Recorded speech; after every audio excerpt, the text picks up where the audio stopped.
एकत्रित सभी हमारे विभिन्न ग्राम से पधारे हुए सभी ग्रामवासी भाई और बहनों,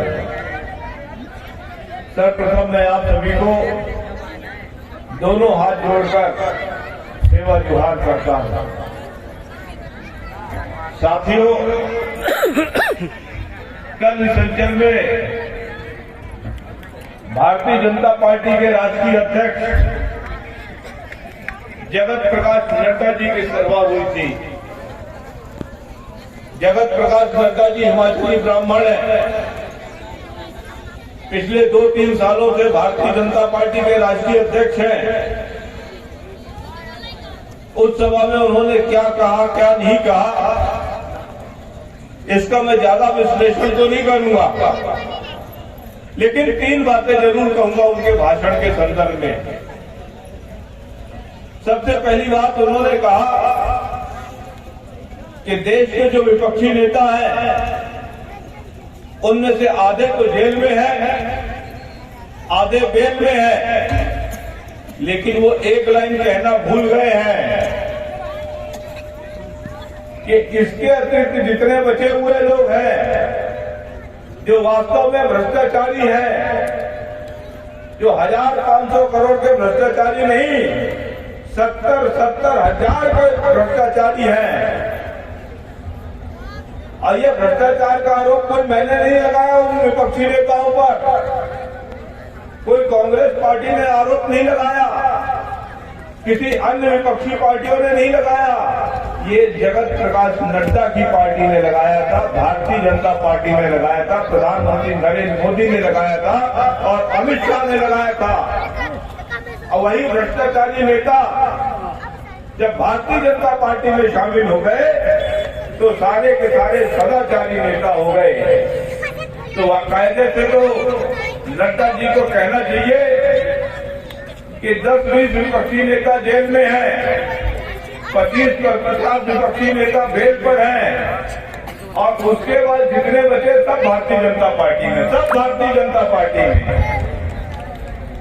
आज भारतीय जनता पार्टी जो है ना, भ्रष्टाचार की पार्टी हो गई है। अब भारतीय जनता पार्टी नहीं रही, भ्रष्टाचारी नेताओं की पार्टी हो गई है। आज चाहे हेमंत बिश्वा शर्मा रहे हो, चाहे अजीत पवार रहे हो, चाहे अशोक चौहान रहे हो, अथवा उत्तर प्रदेश और बिहार के नेता रहे हो, झारखंड के नेता रहे हो, पश्चिम बंगाल के शुभेंदु अधिकारी रहे हो, ये सारे के सारे नेता सर से पांव तक भ्रष्टाचार के आरोपों में आतंक डूबे हुए नेता थे। लेकिन जिस दिन उन्होंने भ्रष्टाचारी नेता पार्टी को ज्वाइन कर लिया, यानी कि बीजेपी को ज्वाइन कर लिया, ये सब लोग गंगा जल से साफ हो गए हैं, बड़े पवित्र हो गए हैं।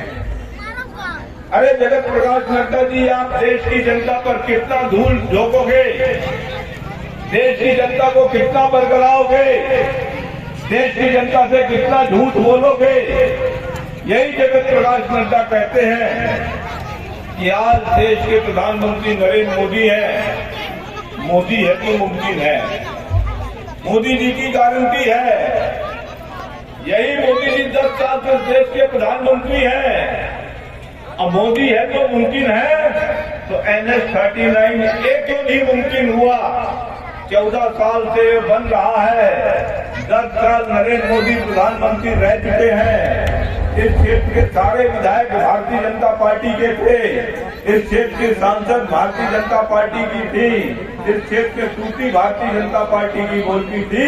अब मोदी जी ऐसे नेता थे जो दावा करते हैं कि मोदी है कि मुमकिन है, प्रधानमंत्री नरेंद्र मोदी की गारंटी है। तो मैं पूछना चाहता हूं नरेंद्र मोदी जी से, मैं पूछना चाहता हूं जगत प्रकाश नड्डा जी से कि अगर वो गारंटी देते हैं, अगर मोदी है तो मुमकिन है, तो 39A क्यों नहीं बन रहा भाई, क्यों नहीं बन रहा? इसका जवाब कौन देगा? क्या कांग्रेस के कारण नहीं बन रहा? क्या कम्युनिस्ट पार्टी के कारण नहीं बन रहा? क्या जनता दल के कारण ये प्रोजेक्ट लटका हुआ है? अथवा गोंडवाना गठबंधन पार्टी इसमें विघ्न बाधा डाल रही है?